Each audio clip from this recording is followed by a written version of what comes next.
করে এই বাড়িতে আসার পর জানতে পারলাম এই শোকেসটার বয়স নাকি 22 বছর। নমস্কার বন্ধুরা, আমি দিয়া আমার একটি নতুন ব্লগ ভিডিওতে তোমাদের সবাইকে জানাই অনেক অনেক স্বাগত। আশা করি সবাই ভালো আছো, সুস্থ আছো। তো আজকে দেখতেই পারছো এটা আমার শ্বশুর বাড়ির 22 বছর পুরনো একটি শোকেস।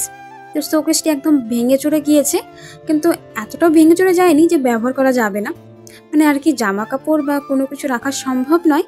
কিন্তু এটাকে যেহেতু রান্নাঘরে রাখা হয়েছে, তার জন্য আর কি রান্নার যত জিনিসপত্র এর মধ্যেই রাখা হয়।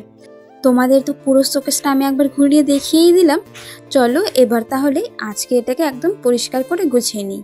তো মাঝে মাঝে এটাকে পরিষ্কার করতে হয় জানো তো, কারণ এটার মধ্যে দেখতেই পারছো জং ধরে গিয়েছে, তার সাথে এর মধ্যে যে আগের রঙটা ছিল সেটাও চলে গিয়েছে। তো অনেকবার সবাই ভেবেছিল কি এটার মধ্যে না আরও একবার রং করবে, কিন্তু রং করে জানো তো তেমন আর একটা লাভ নেই।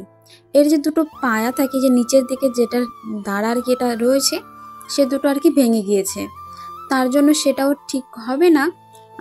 আর এটাকেও রং করে কোনো লাভ নেই। তার জন্য সবাই ঠিক করেছে যে যতদিন পর্যন্ত রয়েছে রান্নাঘরটা ততদিন পর্যন্ত শোকেসটা এখানে রেখে দেবে। আর যেহেতু অনেক কাজেই লাগে তার জন্য আর কি রাখা হয়েছে। আর এটা জানো তো এখনকার শোকেস থেকে বহুত মজবুত, কারণ অনেক পুরনো যে, তার জন্য। পুরনো জিনিসগুলো কিন্তু বেশ শক্ত এবং ভারী হয়। অনেকের বাড়িতেই কিন্তু এরকম অনেক কিছু পুরনো পুরনো জিনিস থাকে, যেগুলোর সাথে আমাদের অনেক পুরনো স্মৃতি জড়িয়ে থাকে। আমার হয়তো কোনো পুরনো স্মৃতি নেই, কিন্তু আমার বাড়ির যে সদস্য রয়েছে তাদের কিন্তু অনেক পুরনো স্মৃতি রয়েছে, অনেক মায়া জড়িয়ে রয়েছে এর সাথে। তো তোমাদের বাড়িতে যদি এরকম কোনো কিছু থাকে তাহলে আমাকে কমেন্ট করে অবশ্যই জানিও। এই দেখো তোমাদের সাথে গল্প করতে করতে কতগুলো কাজ করে নিলাম।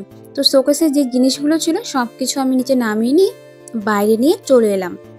তো কৌটোর মধ্যে অনেক কিছুই রাখবো, তাই ভাবলাম কৌটোগুলো যেহেতু খালি রয়েছে কৌটোগুলো একবার ভালো করে মুছে নিই। আর আগের থেকে যেহেতু ধোয়া রয়েছে তার জন্য আজকে আর ধুলাম না, শুধু একটু মুছে পরিষ্কার করে নিলাম। আর যেন তো কিছু ময়দা ছিল, তো একটা প্লাস্টিকের মধ্যে ছিল দেখে আজকে বয়ামের মধ্যে ভরে রাখলাম। তেলটাও তোলা বাকি, মাসের খরচ আনা হয়েছিল, এখনো পর্যন্ত তোলা হয়নি, তো সেটাও না তুলে রাখলাম। দেখতে দেখো এখন কত সুন্দর লাগছে।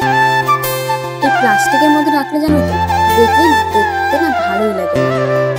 একটু যদি কষ্ট করে সব কিছু গুছিয়ে গাছিয়ে রাখি তাহলে দেখো দেখতে এত ভালো লাগে, নিজেরই যেন মনটা জড়িয়ে যায়। তো এখানে নিচে কোনো কিছু ছিল না, একটা প্লাস্টিকের মতন ছিল, সেখানে তেল চিটচিটে হয়ে গিয়েছিল তেল থাকার কারণে। তো সেটা পরিষ্কার করে একটা পুরোনো কাপড় দিয়ে দিলাম। এখন দেখো বেশ সুন্দর লাগছে। শোকেসটা হয়তো ভাঙা চোলা, সেটা হয়তো আমি ঠিক করতে পারবো না, কিন্তু শোকেসের জিনিসগুলো একটু তো সাজিয়ে গুছিয়ে রাখতেই পারি, তাই না বলো? তো আমার সেই চেষ্টাটা কিন্তু আমি চালিয়েই যাচ্ছি। আমার এই সামান্য চেষ্টা যদি তোমাদের ভালো লাগে তাহলে একটি লাইক করে দিও, কমেন্ট করে জানিও ভিডিওটা কেমন হয়েছে, তার সাথে শোকেসটা কেমন লাগছে। আর চাইলে তোমরা ভিডিওটা শেয়ার করতে পারো এবং চ্যানেলটি অবশ্যই সাবস্ক্রাইব করে নিও, যাতে তোমাদের কাছে আমার ভিডিওটি প্রথমে পৌঁছে তার জন্য। তো এই জায়গাটা সব থেকে বেশি জং ধরে গিয়েছে, এ দেখো আমি যেহেতু ঝাড়ু দিচ্ছি, তোমরা যদি একটু লক্ষ্য করো তাহলে বিষয়টা বুঝতে পারবে। দেখো কতটা জং ধরে গিয়েছে এই জায়গাটা। তো এটা একটা কাপড়ের ব্যাগ ছিল, ব্যাগটা কাপড়ের ব্যাগ ছিল, সেটা দুভাগ করে নিলাম। আর এখানে যত পুরনো পুরনো জিনিস রয়েছে, দেখো ঘরে কিন্তু অনেক কিছুই থাকে, একটা দুটো জিনিস তো ঘরে থাকে না, ছোটোখাটো অনেক জিনিস দরকার সংসারের জন্য। তো এদিকে সেই জিনিসগুলোই ছিল, আর এদিকে রয়েছে অনেকগুলো ডিনার সেট, তো সেগুলো একটু বাইরে বের করে নিলাম। কিন্তু জানো তো এরপরে না আমার অনেকগুলো কাজ ছিল এবং বাইরেরও যাওয়া ছিল, তার জন্য আর কোনো কিছুই মুছতে পারিনি। মানে ডিনার সেটটা না আমি আলাদা করে কাপড় দিয়ে মুছতে পারিনি। তো এরপর আবার যেদিন আমি সব কিছু পরিষ্কার করবো সেদিন ডিনার সেটগুলো আলাদাভাবে ধুয়ে নিব এবং ভালো করে মুছে রাখবো। আজকে যেহেতু হাতে একদমই সময় নেই, অনেক তাড়া রয়েছে, আবার রান্না করারও রয়েছে, ওই আর কি সংসারের কাজের ফাঁকে যখন একটু সময় পাই তখন এই কাজগুলো আর কি করে থাকি। সব সময় তো তেমন একটা সময় হয় না। তো এদিকে দেখো বেশ সুন্দর লাগছে, কিন্তু এখন গোছানোর পর শুধু একটু মোছামুছিটার জন্যই মনটা কেমন যেন খারাপ হয়ে গেল। কিন্তু কি করব, এর পরের দিন অবশ্যই ভালো করে পরিষ্কার করে নেব।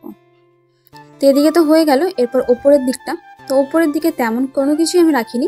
2 নাম্বার যে থাক রয়েছে সেটা পুরোপুরি ফাঁকা, আর যেটা সর্বপ্রথম ওপরে রয়েছে সেখানে মিক্সার রয়েছে আর টুকিটাকি 2-1টা জিনিস রয়েছে। তো চলো তোমাদের এখন আমি পুরোটা দেখিয়ে দিই যে কেমন লাগছে, কারণ সম্পূর্ণ কিন্তু এখন রেডি হয়ে গিয়েছে।